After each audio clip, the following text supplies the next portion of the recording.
अस्सलामुअलैकुम दोस्तों, आज के इस वीडियो में मैं बात करने वाला हूँ ईआर डायग्राम के बारे में, एंटिटी रिलेशनशिप डायग्राम के बारे में, जो कि डेटाबेस बनाने से पहले ईआर डायग्राम का इस्तेमाल करना ज़रूरी है, उसको बनाना ज़रूरी है, डिज़ाइन करना।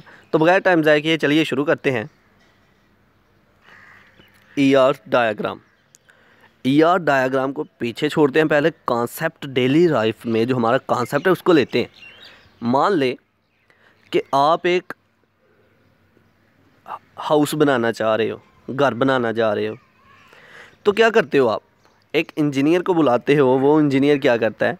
एक नक्शा बना के देता है, एक मैप, एक डिज़ाइन बना के देता है, घर का नक्शा बनाता है।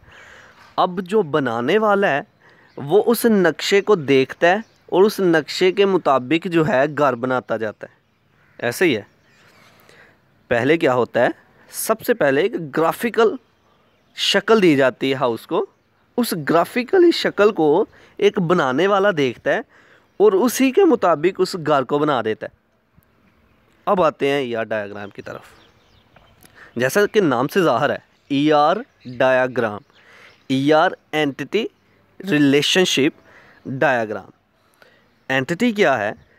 एंटिटी कोई भी चीज़, कोई पर्सन, कोई प्लेस, कोई थिंग जिसके बारे में हम डेटाबेस के अंदर डाटा जो है सेव कर रहे हैं। अब उन पर्सन, उस जगह के बारे में और किसी चीज़ के बारे में जब उनको आपस में लिंक करना है, फ़र्ज़ करें मान लें एक टीचर का टेबल हमने बनाया, एक स्टूडेंट का टेबल हमने बनाया, उन दोनों को हमने आपस में लिंक करना है, उनको जोड़ना है, तो उसके लिए क्या बनेगा? एक डायग्राम बनाई जाएगी कि किस तरह इनको आपस में, इनकी एंटिटीज़ को आपस में हमने जोड़ना है, किस तरह इनकी एंटिटीज़ को आपस में जोड़ना है। तो उनके लिए एक डायग्राम बनाई जाएगी। इसी तरह बिल्कुल उसी तरह जब एक हाउस बनाया गया और एक डायग्राम, एक ग्राफिकली नक्शा जो है, एक मैप जो है बना दिया और देखने वाले ने, बनाने वाले ने उससे देखता गया और बनाता गया। तो एंटिटी रिलेशनशिप डायग्राम क्या है कि जब डेटाबेस बनने लगा या फिर जब डेटाबेस बनाना शुरू किया जाता है, सॉफ्टवेयर बनाना शुरू किया जाता है, तो एक ग्राफिकली एक डिज़ाइन बनाया जाता है और उस डिज़ाइन के मुताबिक उसे बनाया जाता है। वो इसलिए डिज़ाइन बनाया जाता है कि कहीं डेटाबेस बनाने के दौरान, during the creation of database, कि डेटाबेस बनाने के दौरान हमसे कोई एरर, कोई गलती ना हो जाए। वो इसलिए ईआर डायग्राम को बनाया जाता है कि पता चल सके कि कौन सी एंटिटी को किस एंटिटी के साथ लिंक करना है, कौन सी एंटिटी का किस एंटिटी के साथ रिलेशन होना चाहिए। तो ईआर डायग्राम का मकसद ये है कि एक डिज़ाइन बनाया जाता है और उस डिज़ाइन के तहत, उस डिज़ाइन के मुताबिक जो है डेटाबेस सॉफ्टवेयर को बनाया जाता है। बिल्कुल इसी तरह के एक डिज़ाइन को देखते हुए एक घर बनाने वाले ने घर बना दिया, इसी तरह डिज़ाइन को देखते हुए डेटाबेस क्रिएट हो रहा है। तो अब लफ्ज़ी तौर पर पढ़ते हैं। An ER diagram is a graphical representation of tables, entities in a database and the relationship between them. ER diagram एक तस्वीरी नक्शा है, एक ग्राफिकल रिप्रेजेंटेशन है टेबल्स की, एंटिटीज़ के बारे में डेटाबेस के अंदर, और उनका एंटिटीज़ का एक दूसरे के साथ रिलेशन किस तरह से बनाना है उसके बारे में ईआर डायग्राम में बताया जाता है। It was developed by Peter चन इन 1976। पीटर चन ने इसे 1976 में बनाया था। उसने इसे ईआर डायग्राम को इंट्रोड्यूस करवाया।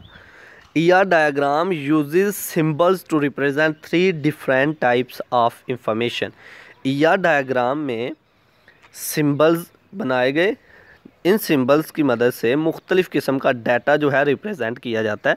जैसा कि the rectangle is commonly use to represent entity. Rectangle जो है एंटिटीज़ को ज़ाहिर करने के लिए इस्तेमाल होता है। The diamond are normally use to represent relationship, और डायमंड जो है रिलेशनशिप को जो है रिप्रेजेंट करने के लिए इस्तेमाल होता है। And ovals are use to represent attributes, और ओवल्स जो होते हैं वो एट्रीब्यूट्स को रिप्रेजेंट करने के लिए इस्तेमाल होते हैं। तो इन शॉर्ट आसान अल्फाज में बताता चलूँ कि ईआर डायग्राम एक ग्राफिकल रिप्रेजेंटेशन है डाटा को डेटाबेस सिस्टम के अंदर सेव करने के लिए।